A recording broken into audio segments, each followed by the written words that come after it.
Hello, and welcome to Manitoba Seniors Today. I'm your host, Lloyd Gwillem. Manitoba Seniors Today is my self-funded, no-profit venture dedicated to sharing senior issues, interests, and ideas via community access TV programming and social media. On today's episode, we explore land acknowledgements, why we do those, and what this program's acknowledgement should look like. Then we interview the Director of Social Enterprise at Manitoba Possible and end discussing home care in Manitoba. And if there's enough time, we'll share one affordability item of interest to seniors. This is my fourth episode, so I thought I should add a land acknowledgement to my program. However, first I thought we should understand why we do those land acknowledgements. That shouldn't take us back too far, as the practice only dates back about 10 years, even though the reasoning for them likely takes us back to the time of Confederation. Let's start in 2008, when the Government of Canada launched a national commission into the history and lasting impact of residential schools in Canada. That was called the Truth and Reconciliation Commission. In 2015, it produced a report that cited 94 calls to action. Let me read the introduction from the page listing those calls to action. And it goes like this. In order to redress the legacy of residential schools and advance the process of Canadian reconciliation, the Truth and Reconciliation Commission makes the following calls to action. And then that was followed by the 94 calls to action. Those 94 actions included child welfare, education, language, culture, health, and justice within those first 42. Actions 43 onward fall under the umbrella of reconciliation. For instance, equity in the judicial system, training for public servants, museums and archives, missing children, and burial information. Land acknowledgements were not specifically listed in the calls to action. However, following the release of the report, Canadian leaders, governments, institutions, and organizations started the acknowledgements, most prevalent from 2016 onward. Then in 2019, the National Inquiry into Missing and Murdered Indigenous Women and Children released their report.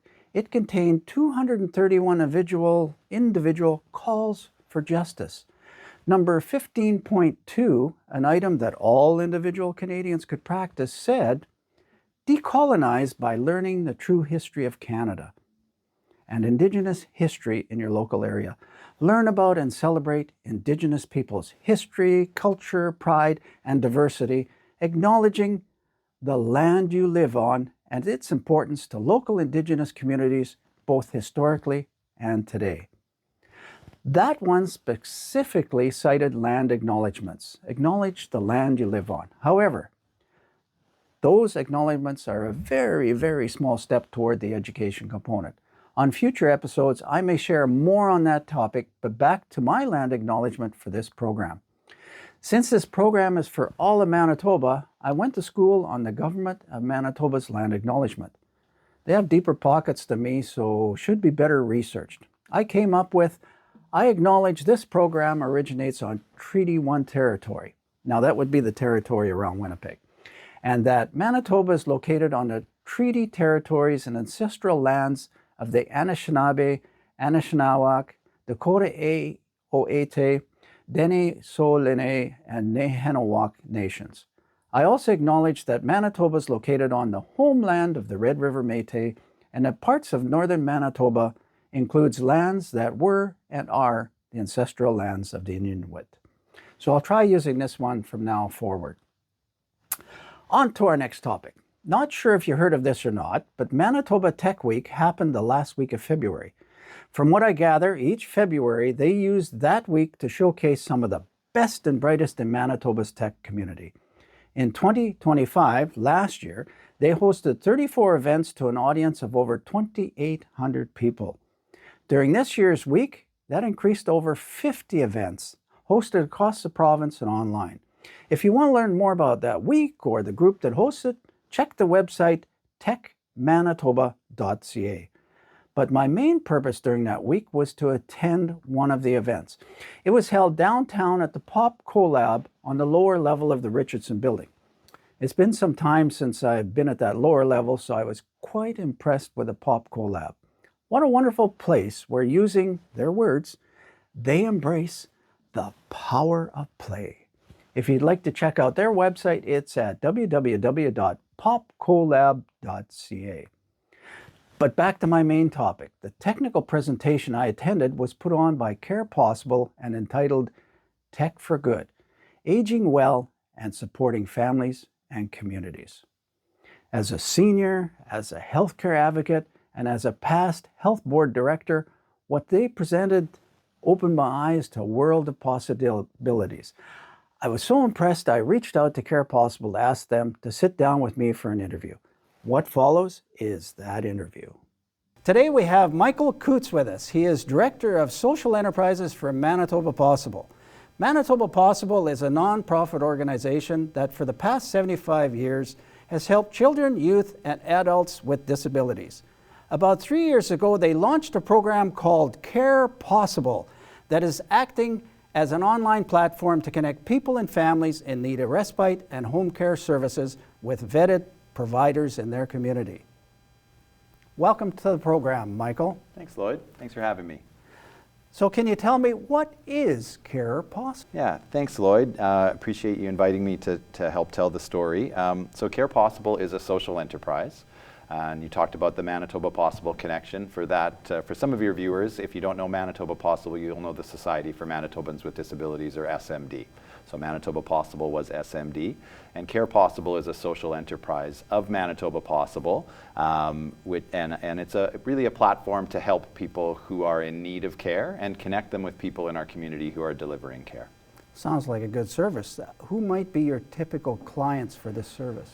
So really, we think of anyone who would benefit from receiving support in home, supports that would help them, live independently or participate more fully in society from their home. And so that can mean everything from elder care, older adults, people with disabilities, family of people with disabilities. So there wouldn't be a typical client other than anyone really who could use a little help or a little bit of care in their home. So are we talking all ages here, or? All ages, yep. Yeah, we'll support all across the spectrum of life. Again, anybody who could use some support in their home. We'll obviously tend to see people, oftentimes we'll see seniors or older adults as be one of the primary demographics that we'll see on the platform. And then, of course, being Manitoba Possible, or Society for Manitobans with Disabilities, we've also got a lot of families of people with disabilities and people with disabilities that we're helping support as well. So. I find that interesting, because when I first thought of this Care Possible and hooking to care providers, I was thinking older folks. Yeah. Yet there's a whole range of people that would make use of this service, I guess. Yeah, I think we think that care is care, really, right? So that can be at any stage of life, or throughout life. You may have periods where you could use more care, and there may be periods of life where you would use more care. So so older adults, like I said, would certainly be well represented on our platform and in terms of our clients, for sure. So then, I don't mean to put you on the spot No. or anything, but I was thinking, since it is a seniors program, are there examples of what kind of care that people might be looking to use this service for, like specific care? Yeah, absolutely. So if you think of anything, so most people will have already an idea of what care might look like for when we talk about in-home care or home care, right? So specifically for seniors and older adults, that can be things like companionship, meal preparation, light housekeeping, other supports with daily living that might help people stay in their home and age in place longer and successfully. And some of the nicest listings that we've seen on the platform are things like reading the newspaper to someone who's low vision, playing cards, baking muffins, organizing recipes, and then all the way up to more conventional sort of home care type services. So. Yeah, well, that's interesting. So that would help to keep people at home in their senior years. I guess that it sounds like a positive thing to me. Just when you're talking about that, reading for someone with low vision, as someone that's on the edge of entering that next phase of life where my eyes are going bad, then I may need that service sometime. But we're talking about it being an online platform, so I was curious about if you could elaborate what the online part of it is and Yeah. how that might work. Yeah, totally. So to be a little bit, I mean, if we want to talk a little techie for a second, Yeah. what we are would be technically called a two-sided marketplace. And so from a technology perspective, we might be familiar with other two-sided marketplaces like Skip the Dishes here locally would be well known as a two-sided marketplace. Airbnb, Etsy operates as a two-sided marketplace. So we think of that as any service that basically operates the place where people will come together and connect and make real connections. So that could be something that we might do without an online platform, for example, right? Just maintaining a list of people who can provide care and a list of people who need care. So we're really using the online or the technology piece to allow us to do it at a larger scale and help more people. So that would be the online piece. We have a website that you can visit to learn more, and from our website you can also sign up and then move into what we would call the web application piece, where you are actually now able to do things like create listings and talk to people, meet them on the platform, and then ultimately form those real world connections where a person that is going to come into your home that you're very comfortable and confident with. Yeah, as you're saying all this, I was just thinking in my mind, this is almost like the high-tech yellow pages for seniors. Sure, yeah. But it's an online program where we could actually access it and then look up what services we might need, and we could actually filter through that. But even Correct. better than yellow pages, I guess you've vetted the people that are on there. 100%, yeah. So every provider on the platform who can be booked is background checked and vetted, and really that's one of the origins of this platform. When we came up with the idea of wanting to do something like this at Manitoba Possible, it was really rooted in the idea of how could we make care work really, really well for all Manitobans. And one of the biggest challenges when you're trying to find your own care provider out there is how do you know that they're safe, secure, and reliable. And so every provider will be police record checked, vulnerable sector checked where available, child abuse registry, adult abuse registry, address and identity verified before they can actually be booked on the platform. So do you guys do that, or do you have the providers do that? So we would support part of it, and part of it is done by the provider, and we'll support them in terms of direction, in terms of how they would go about doing that. But it's all verified by us. Those credentials and clearances would be loaded into the platform, and they would need to be, validated by our team before they can actually be booked on the platform. That sounds great. Thank you. And I had one here, if seniors aren't able to access the program. So I'm a little bit older, and if I have that low visibility issue, Yep. how would they, is there something like, could their children, wife, spouse, I guess, could be wife or husband, Yeah. spouse or friends access the program for them, or? Absolutely. So within our program, there's two different roles that would often be identified. One would be the care recipient, one would be the care organizer. So sometimes the care organizer and the care recipient are the same person, right? If you're organizing care for yourself, but oftentimes we would have a separate care organizer role, and that could be the different folks that you've talked about. It could be a care partner like a spouse. It could be a grown-up child who's helping to support. And so one of the nice things about using the technology is that you can actually help support someone's care without being even in the same city with them potentially, right? You can be helping to find a provider and organize and schedule, and you can do that really remotely from anywhere in the world and support somebody living right here in Manitoba. I like that idea because we used to care for my mom, and we weren't into that depth of care yet, but we're in a different location, 4-hour drive away, so it would be hard to physically help, whereas if you can do something like this online that helps, that's actually a wonderful tool, I think. Absolutely, thank you. We haven't talked about costs. There must be some kind of cost to these services, and I imagine the care providers have their costs anyway, but... Absolutely. So all of the work on the platform, so we are 100% nonprofit. I might not have mentioned that at the outset, but very important to us and the values of our program to be able to do this as a not-for-profit. Social enterprise, though, means that we would use business principles to deliver the impact, right? So we do operate with a sustainability fee, meaning that all of the workers on the platform are paid, and we also retain a small percentage of the fees paid through the platform, which help us defray the costs of this platform. So that would be our sustainability fee. Ultimately, being a marketplace, it's up to the providers to set their own rates of pay and what they would be willing to provide what services for at what costs. And then the clients often will have their say also, because you would indicate in your listing what you would be looking, what your target rate of pay would be, and then between the two would come to an agreement in terms of what a fair rate of pay is. So we would typically see people match on the platform. We do not allow anyone to take home below minimum wage. So the only thing that we do as a platform is set a floor rate where a transaction can take place. But we would see everything from that floor all the way up to above, but typically see $19, $20, $21 an hour being a place where people will frequently settle in terms of receiving care. So you can see that on the platform, or even I guess the client could see that on the platform? Absolutely. So that would be very front and center in terms of the conversation that you'd be having with the provider. So the way the platform would work is that you would come on, you would create a listing, or someone would create, you would create an account, or someone would create an account on your behalf, like we talked about before, and then create a listing. So think about a listing like you talked about the yellow pages, but think about a classified ad or anything like that that kind of just describes in a nutshell what you're looking for in terms of care.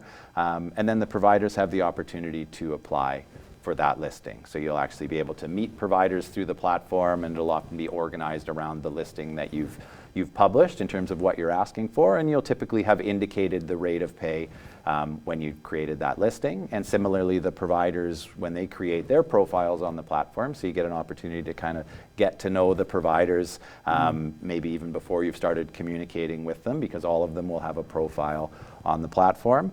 They'll also have indicated the rate of pay that they work at, and then you'll come together at an agreed price ultimately from that. So sounds like a great system. Thank you. Probably the one question I still have is, where would this service be provided? Where are these providers located, or where can you get this service in the province? Yeah, great question. So we're most active within the perimeter, on the basis of how a marketplace works. You need to have people who are providing a service and people who are looking for it, and we've had really an overwhelming response from the provider community in terms of the number of people who are interested in providing care in our province, which has been really exceptional. With the population base in Winnipeg, we obviously have the most providers within the perimeter highway, and therefore the clients who come to look for service within the perimeter will find a number of people very quickly. We are available in other areas across the province. It depends on what the provider coverage might be in a given area. For example, like in a Brandon or a Dauphin, we would have some providers available, and then a matter of setting up. But in some of the areas outside the perimeter, it may take a little while longer to create a match. But certainly in our 3 years, we've seen the growth within the perimeter be, very, very strong, and we see people match with providers fairly quickly here typically, and that really creates also our vision for coverage, more broadly in the province, is that we know that what we see here can work all across the province. Yeah, yeah. I was just thinking, even if the service isn't there, they can still post one of these like classifieds, and you see what happens. If they don't get service, if you don't try, you get nothing. That's what I always love to ask people to do, is if you are interested in this, create a listing. Create a listing, whether you're in Winnipeg for what you're looking for, or if you're in a rural area, create a listing. Without listings, we have no way to register the demand for a service or the demand in an area. Creating a listing is zero cost, and it's really zero obligation as well. I mean, obviously we hope if a person creates a listing that if they were to find the right match, that they would want to proceed, but they're not committed to doing that simply by creating a listing. So you can create your account and you can create a listing without ever being responsible to pay anything or having any commitments to anyone. If you just want to test the waters and get to see who might be available in your area, and then we always hope that you're going to find a match that's really, really helpful to you and that you're going to proceed. And at that point, that's when payment would take place, after you've received care. Yeah. I guess we don't have to really talk about how the payments take place. I don't think so, but all the typical ways. Yep. You can connect a credit card to the system. You can pay by check, or you can contact our team to make other arrangements. We always talk about, yes, this is a tech-enabled platform, but it's also a deeply human service. There are humans behind it. So they're working in the Manitoba offices alongside all of our other hundreds of Manitoba Possible employees in the province. So, so reach out by email, by phone, if you're more comfortable to talk to a person just to learn a little bit more. We're using the technology piece, like I said, to just allow us to deliver this service efficiently and at a big scale, but it is still a deeply human service, connecting humans with other humans and with humans behind the service as well that people can talk to. And just to build maybe on that payment question, the question that you haven't necessarily asked, but there are programs in our province that will also help defray costs or cover costs. So as much as the platform, you can simply come on the platform, create a listing, connect with a person and pay for that work. There's also programs that you might look into, including our provincial home care system that would have payment options. And there's a number of our clients on the platform that are using different funding in addition to simply just paying out of pocket. I like that. I'll have to look up some of those programs because I want to actually put some of that information on the Manitoba Seniors Today TV sure, I'll help program you with as that. well. Happy to. Yeah. Great. Well, I want to thank you for coming, but before you leave, just have a look at that camera and tell the folks how they can actually find this online app. Of course. So just www.carepossible.ca. As I mentioned at the outset, we are a not-for-profit. We're a social enterprise of Manitoba Possible. And on that website, you'll find tons of information about the program if you have other questions about it, or you'll see a giant red button that says Find Care. And if you click on that button, you can start your journey to set up an account. And you will definitely hear from someone from our office by email, or you'll find contact information all throughout the site where you can phone and learn more. And I guess there's always these handy pamphlets that can be handed out for Care Possible. Thank you very much, Michael, for joining us today. My pleasure, Lloyd. Thank you for the invite. I have to thank Michael for that awesome interview. I don't want to leave it there, though. I wanted to show you how easy it is to sign up for Care Possible, a few of the features, and what could be in store for you. One caveat, though. It is a technology platform, so what I show you today may change at a future time due to updates or changes. Regardless, Care Possible is there to help anyone through their site, so don't be shy about getting started. So the first thing you do, go on a computer, an iPad, a cell phone, and either search Google for Care Possible or go to carepossible.ca. At the top right of their home page, they have a login or sign up button. To get started, click that button. At the next page, select Sign Up, and then choose whether you're someone that needs help or you want to become a care provider, depending on which side of the market you're on. After that, it's a matter of filling in your personal information to finish the sign-up process. On the left side, you see some examples of maps where you could actually hone into the areas in your city to see what services are available. And if you click on some of those, you'll actually see some of those people, like on the left there, where they have their personal details or their information on what care they provide and some of their experiences. It's as simple as that to get started. Now, that's a good topic for seniors. Home care in Manitoba. Manitoba has a solid history for residential home care. Home care services were established in September of 1974 as the first of its kind in Canada.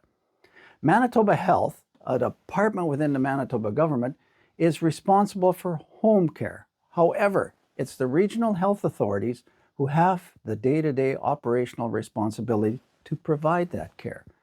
We have 5 regional health authorities in this province: Interlake Eastern, Northern Regional, Prairie Mountain, Southern, and Winnipeg Regional.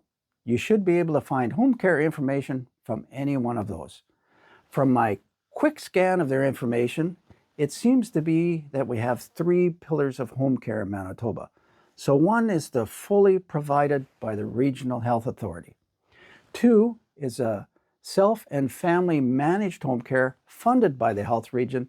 And then 3 would be a private option where you self-fund it, self-manage it yourself, of course.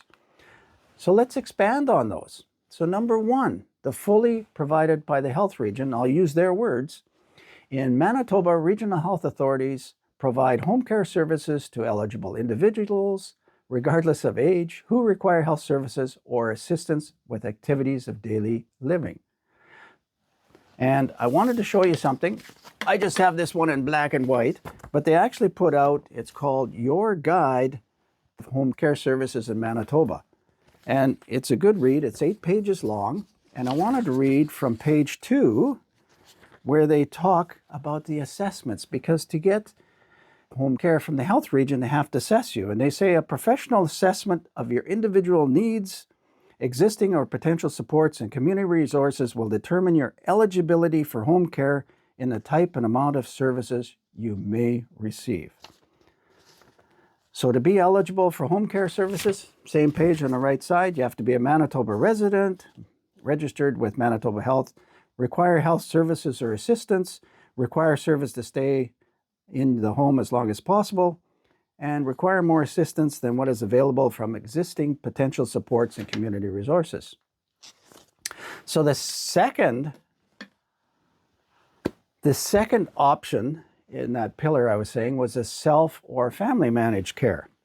So for the self or managed care, we can actually go to the next page, which is actually page 2 in this, and they talk about self-family managed care. If you or your family are interested in managing your own care plan and or arranging your own services instead of using the services provided by RHA unregulated home care staff, so this one is Regional Health Authority, such as a healthcare aide, ask your case coordinator for more information. In self-family managed care, funds are provided to yourself, or the family manager to arrange services privately, based on the assessment by a case coordinator. The manager is responsible for recruiting, hiring, scheduling, and managing staff, as well as calculating employment deductions and ensuring workers' compensation coverage. Some of the tasks can be transferred to an agency or payroll company should that manager choose to do so. And the third pillar I wanted to talk about was that self-funded or private or self-managed. And basically that's if you have the funds available, you or your family could provide the care yourselves via private services. And I just want to mention that because Pillar 2, self-managed or family managed, and Pillar 3, or self-funded or private, would make really good use of that Care Possible because they do all those things. They can find, they actually find the resources, they can do the payroll stuff, they can do all that accounting work, and you don't have to worry about that, although you do pay a small fee. A couple of websites to share with you.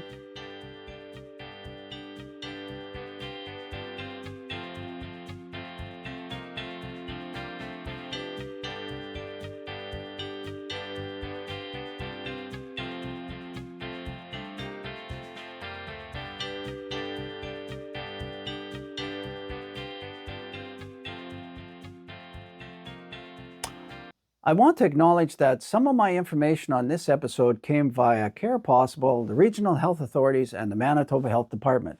Since they're on websites, and websites can be quite fluid, be sure you have the most accurate and timely information by checking those sites yourself. That is a wrap on this episode. If you would like to contribute ideas for a program or just want to share some comments, feel free to visit my website at manitobaseniorstoday.com. There's a contact page with a form for providing feedback and comments. Be sure to check back for future programs on TV and social media. Till next time, thanks for watching.